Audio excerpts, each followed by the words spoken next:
Hello दोस्तों, जय श्री कृष्णा। दोस्तों, आपको पता है कि हमारे लड्डू का नाम लड्डू क्यों पड़ा और इनके हाथों में लड्डू क्यों रहता है? तो आइए इनसे जुड़ी एक सच्ची घटना बताती हूँ।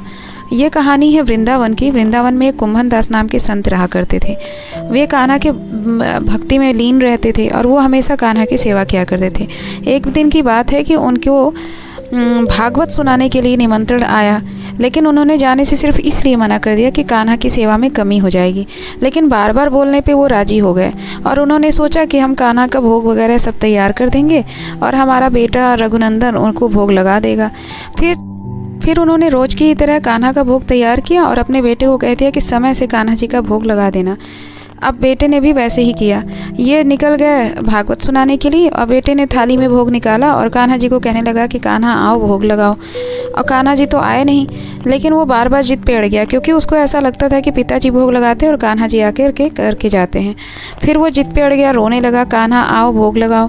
फिर कान्हा जी उसके जिद पर करने पे वो एक बालक का रूप धारण करके आते हैं और भोग करने लग जाते हैं।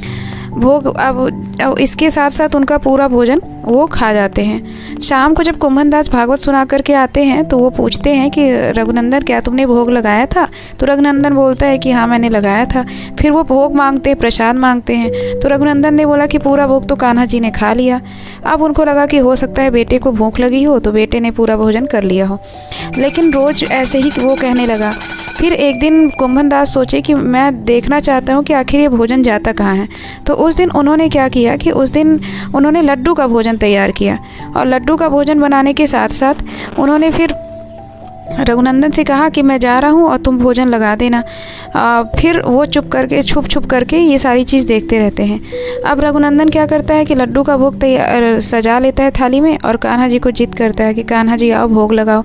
रोज़ की तरह कान्हा जी बालक का रूप धारण करके आते हैं और भोजन करने को बैठ जाते हैं। एक हाथों में वो लड्डू ले लेते हैं और दूसरे हाथों में लड्डू खाने को करते ही हैं। तब तक ये सारी चीज़ कुंभन दास देखते रहते हैं। अब ये देखते हैं तो कुंभन दास खुशी के कारण वो दौड़ के आते हैं कि मैं कान्हा जी का एक बार दर्शन कर लूं। और कुंभन दास के आते ही कान्हा जी जिस अवस्था में रहते हैं उसी अवस्था में वहीं पे जड़ के बैठ जाते हैं। एक मूर्ति की तरह बन जाते हैं। और ये उसी दिन से फिर कान्हा जी का नाम एक लड्डू पड़ जाता है और उनके हाथों में लड्डू को लेकर के पूजा होने लगती है।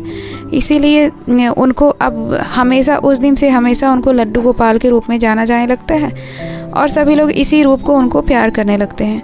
अगर आपको ये कहानी अच्छी लगी हो तो आप मेरे चैनल को लाइक करें, शेयर करें और सब्सक्राइब करें। प्यार से बोलिए जय श्री कृष्णा।